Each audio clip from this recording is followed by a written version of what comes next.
All right, so UFC 279 is over, and man, where the hell do I even start? So much happened the past couple of days. I didn't talk about it because I was really preoccupied with some other stuff. But man, where do I begin? So, of course, we had Nate Diaz versus Khamzat Chimaev set to be the main event. Then we had Tony Ferguson versus Jingliang as the co-main event.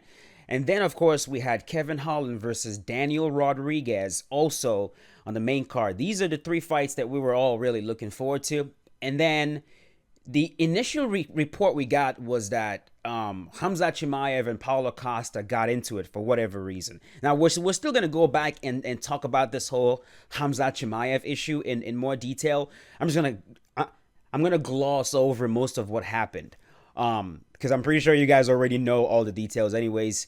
And then shortly after that, reports coming out that now Kevin Holland and Khamzat Chimaev got into it backstage. So Khamzat Chimaev just seems to be going around getting into altercations with people. Reminds you of someone? Remind you of Conor McGregor when Conor McGregor was beefing with literally everyone backstage before he went and beat up Eddie Alvarez. This whole thing just reminds me of that whole Conor McGregor saga. It really does. And so all this is going on. Of course, there was supposed to be a press conference. And in the press conference, of course, Nate Diaz, Khamzat Chimaev, Kevin Holland, all these guys, they're all supposed to appear in a press conference. But the press conference gets canceled. It gets canceled, according to Dana White, for everyone's safety. What the hell happened? What's going on? Apparently bottles were thrown. And we thought, okay, that's the end of it. That's the end of it. Nate Diaz is going to fight Khamzat Chimaev, whatever. That's the end of it. Let's just get to the card. Let's get to the card. And Khamzat Chimaev goes and misses weight. Not only does he miss weight, but he misses weight by like 8 pounds. He's supposed to weigh in at 170, which is, of course, the weight limit. Actually, the weight limit is 171. There's a 1 pound grace for non-title fights for the welterweight division. And he weighs in, I believe he weighed in at 178. It was either 178 or 177. Either way, he was way overweight. And so, of course, we all get to thinking, did he just not give a shit? Did he just not try? Like, what the hell happened there? Well, it comes out that he was trying to make the weight. He really was trying to make the weight. But he started to get all these cramps, which, of course, is a symptom of dehydration. He says he was perfectly fine going the extra mile and trying to get the weight. His weight was lower, according to him. But then the UFC doctors pretty much stopped him from cutting the weight further, which is why he stopped dehydrating himself and just ended up on the scale as big as he is. Either way, for him to have that much issue cutting weight, of course, it points to some level of unprofessionalism. It definitely does, because the weight cut shouldn't be that difficult. It really shouldn't, if he was dropping weight the correct way. If he was dropping weight to the appropriate weight to allow him to then cut the rest of it in water weight. So something went wrong in there. Something definitely went wrong in there. There's a joke that he's been hanging out with Darren Till a little bit too much. I think that's funny. But and so we're thinking, yo, okay, what does this mean? Is the fight called off? Is he just gonna get fined and just end up fighting Nate Diaz? Like, what's happening? Like, what's the deal? Well, Dana White shows up and announces that the card is being changed around. Not the whole card, but these fighters being changed around. Now, the main event is going to be Tony Ferguson versus Nate Diaz. Co-main event is going to be Khamzat Chimaev versus Kevin Holland.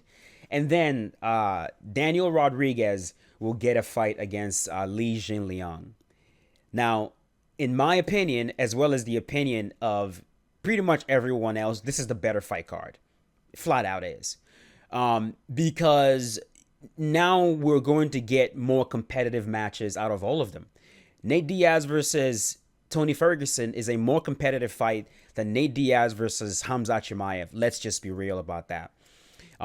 Kevin Holland versus Khamzat Chimaev is a better fight than Khamzat Chimaev trying to fight Nate Diaz. And it's a fight that is now happening in middleweight.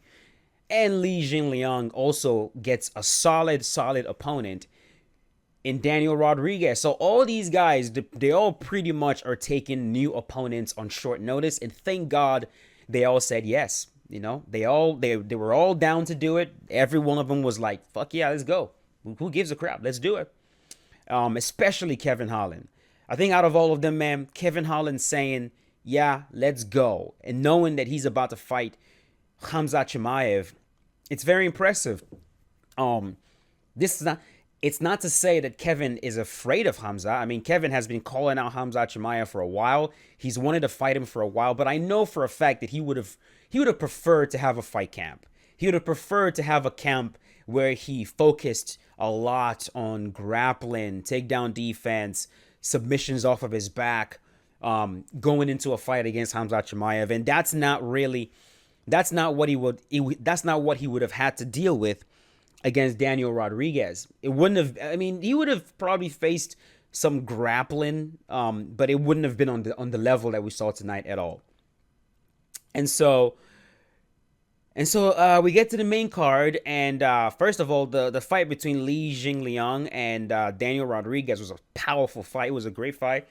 Really competitive matchup. I personally thought that Lee should have got the nod, but the judges, they thought that Daniel Rodriguez did enough to win the fight, and so he won the fight. Whatever. There's really not much else to say about the fight. It was a very competitive fight. It was a very good showing for both of them.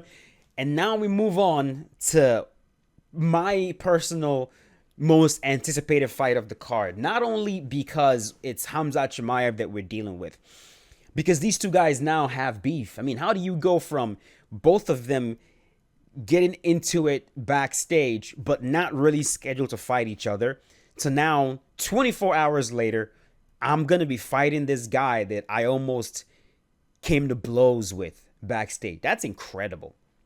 It's incredible. But like, something really odd about the fight, you know, when they were about to go in, I really thought they were going to be contentious. I really thought so. But Khamzat shows up, enters the cage. They're both in the cage, and Khamzat he's being very respectful. He's trying to shake his hands. He's trying to touch his gloves. The referee says go. I mean, before the ref says go, they touch gloves. There's a lot of respect being shown to each other. And then when the ref says go, hell breaks loose. This is probably one of the most chaotic fights I've ever seen in MMA. It reminded me of Cain Velasquez versus Junior Dos Santos fight number 2, where Cain Velasquez just came out like a fucking maniac. He came out like he had absolutely no respect whatsoever for his opponent. And that is exactly the vibe we got tonight from Khamzat Chimaev. The referee said go. He bum rushed Kevin Holland. A lot of people are saying that there was a fake glove touch that happened in there. I don't remember a fake glove touch. Listen to what I said. I'm not saying it didn't happen. I'm saying I don't remember it. I don't remember a fake glove touch. If it happened, that sucks. That's pretty awful. But based on my memory of the fight, I don't remember Khamzat Chimaev faking a glove touch. What I remember is Kevin Holland coming out to touch gloves with his hands up, and Khamzat just not touching his gloves. Kevin came out with his hands up, and Khamzat just shot on him right away. That's what I remember. I don't know if Khamzat put his hands up to kind of fake the glove touch and then use that opportunity to shoot a takedown. I don't remember him doing that. If he did, then, you know, I think that's pretty slimy. But besides that, he shoots a double leg on Kevin Holland. Kevin is immediately trying to deny it. And Khamzat does such a very good job of shooting, cutting an angle, and immediately getting to your back. He does that very well. He loves that body lock while he's behind you. He loves that a lot. And so Kevin, of course, does the right thing. He does a Grammy roll to try to loosen that grip. But Khamzat Chimaev, who's also a very good grappler, rolls with him. He rolls very well with him on that. And the scramble keeps going on. I don't even remember all the transitions that happened. At one point, Khamzat was in a leg drag. Kevin Holland was trying to recover. Khamzat pins him again. And at some point, Kevin ends up on his hands and knees, sprawl position. And Khamzat has him in a darce, like at the beginnings of a darce choke. He sets it up really, really well, feeds it, goes deep, and then just works the hell out of that darce, man. He works it, crunching, getting close. Kevin is doing the right thing, walking away from it. Khamzat's following him. Kevin gets up on his knees, spins over, rolls over. Khamzat follows him very well. He just kept riding him, following him very, very well. And man, Kevin fought. He fought. You could tell he was fighting so hard to survive that choke. But Khamzat Chimaev did a very good job of keeping that thing tight. And eventually, Kevin Holland taps out. And Khamzat Chimaev beats him. He beats another man, another high-level fighter in the UFC. We're talking about a dangerous man in Kevin Holland. Beats him without taking a single damage. Who does that? Khamzat Chimaev. He just goes out there, man. He puts a ridiculous fucking pace on these guys. They're not able to keep up with the pace. They try, but the beautiful thing about what Khamzat is doing is he can apply the correct technique, the correct grappling techniques at high speed. And that is such a difficult thing to do. It is not easy to do that, man. A lot of times when fighters are grappling at high speed, it's a scramble. Everything is so messy and just, there's barely any technique. It's hustle. Whoever has more hustle ends up on top. But with Khamzat Chimaev, it's technique at high speed. He's applying the right moves at the right time, and he's doing it quickly. And it looks chaotic, but it's not. And it's beautiful. It's beautiful, you know? I mean, he out-grappled Kevin Holland the same way you would out-grapple your buddy who doesn't train at all, but like thinks grappling doesn't work. You know those guys, jiu-jitsu doesn't work, bro. And then you invite him to the gym and then you just go, okay, you sure you want to do this? Yeah? Okay. And then you just go a mile a minute and overwhelm him. That's literally what it looked like. It looked like a seasoned grappler just overwhelming someone who's never grappled before. And this is a black belt in jiu-jitsu we're talking about in Kevin Holland. It's incredible. And so he beats him, gets on the mic, and just talks all this shit in the world. Crowd is booing, everyone's losing their mind. But looks like we got ourselves a heel, man. And a very, very interesting heel at that. Those are my favorite types of heels. The type that it's like you don't like them, but they're just going to keep winning. They're just probably going to keep dominating, you know? John Jones was that. And now Khamzat Chimaev is just that. It's incredible. Anyways, really, really amazing co-main event. Really enjoyed that fight.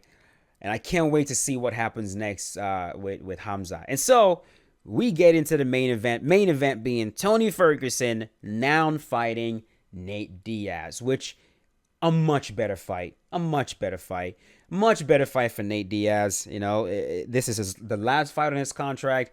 And they were trying to put a hit on that man. They were trying to put a hit on Nate Diaz by giving him Khamzat Chimaev. But guess what? It worked out. Everything worked out in his favor. And he got to fight another OG in El Cucuy. Now, I will say, it was a pretty ugly fight. Ugly, not in the sense that it was like brutal or anything. I mean, it kind of was. They were bleeding all over the place. But ugly in the sense that it wasn't a very aesthetically pleasing fight. Tony was kind of flailing all over the place, turning his back. I understand what he's doing. He's throwing, overcommitting, whiffing, and then he's turning his back because if the opponent tries to rush in because he sees Tony has turned his back, he can get caught with an elbow. It's something Tony has done pretty much throughout his career, and it's worked for him very well.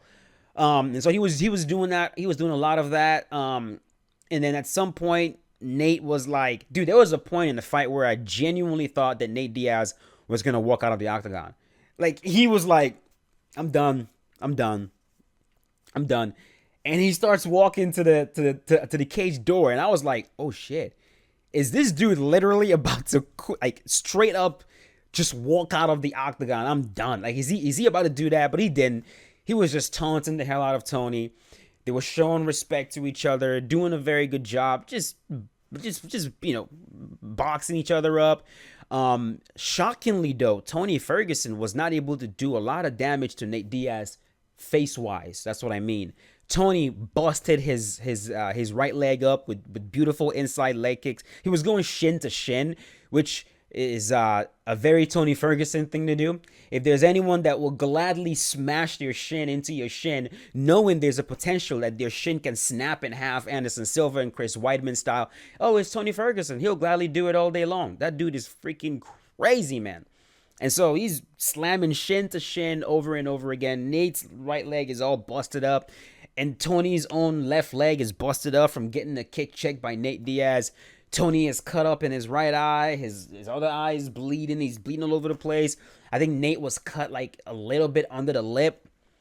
And Nate was getting the better of him, boxing wise. Nate would pressure him, pin him against the cage, tee off. Tony would like exit very well, moving.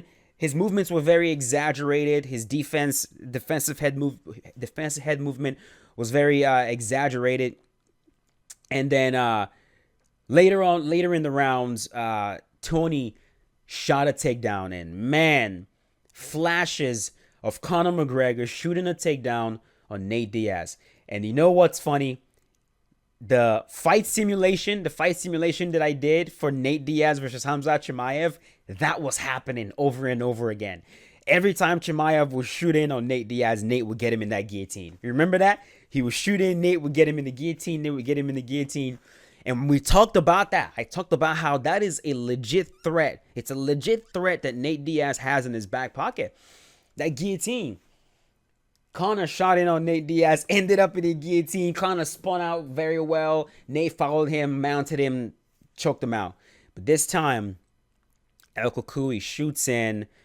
Nate snatches off the guillotine. Doesn't go high elbow. He goes like the John Jones style.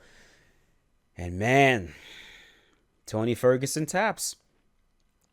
Tony Ferguson has never been submitted in the UFC. He's been submitted before, but this was years back when he wasn't even in the UFC. So Nate Diaz becomes one of the few men to say that they've been able to finish El Kukui, and not only finish him, but submit him. So really, really, really amazing fight card. Wait, was that correct? I just said that so confidently. And there's a good chance I was just talking out of my ass. Didn't he fight? He fought Beneil Dar. Okay. Beneil Dariush did not submit him. All right. Yeah, that's correct. Yeah. The last time he was submitted before this was in the NFA MMA against Jamie Toney. Jamie Toney caught him with a triangle choke. This was in 2009, October 16, 2009. And since then, he has not lost by submission until today. So, incredible, man. Incredible performance by Nate Diaz. Last fight on the contract. We're not going to see him in the UFC for a while. And he talked about how he's going to go dominate a new sport. He's probably talking about boxing, probably. I don't know. Anyways, lots of crazy shit happened. Just kind of glossed over a lot of it. Let me know in the comment section what you guys thought about the whole thing. What do you think about Khamzat Chimaev? Did he redeem himself in your eyes or no? And what do you think about Nate? What do you think is next for Nate? Let me know. I'm going to go get some sleep. I am exhausted. Today I competed at Tap Cancer Out. I had 3 matches. I'm going to review the matches, but I'm going to tell you guys right now, like I'm not really proud of those performances. A lot of what I thought I was going to be able to do in the match, I just flat out didn't. I wasn't able to do it. I really wanted to wrestle. I did. I'm going to tell you guys right now, I definitely wrestled in every single match, and I'm happy about that. But my performance was more tactical than technical, because I mean I was just getting tired. But yeah, we walked away with gold. Overall, I think I did well, but you'll see when I review the match. So I'm tired, man. I'm gonna go to bed, upload this video, go to bed, and I will see you guys tomorrow. Tomorrow we're gonna get back to the regular swing of things. Okay, thanks for watching. Love you guys. See you guys later. Oh, before I go, for those of you that are interested in my art, I'm gonna put a picture right on the screen right now of a picture I painted of Nate Diaz, gangster style picture I painted of Nate Diaz. Some of you that saw the picture while I was painting it, you were asking me for prints. Prints are currently available if you want to support me, if you want to support the channel a little bit further, and you love paintings like that. There's gonna be a link in the description below to Fine Art America, my page on Fine Art America. Go right ahead, pick up a print or two. Support your boy. I got 2 kids, and formula is very expensive. So, you know. Anyways, I am out of here. Thank you for watching, boys. I'll see you guys later. Peace out.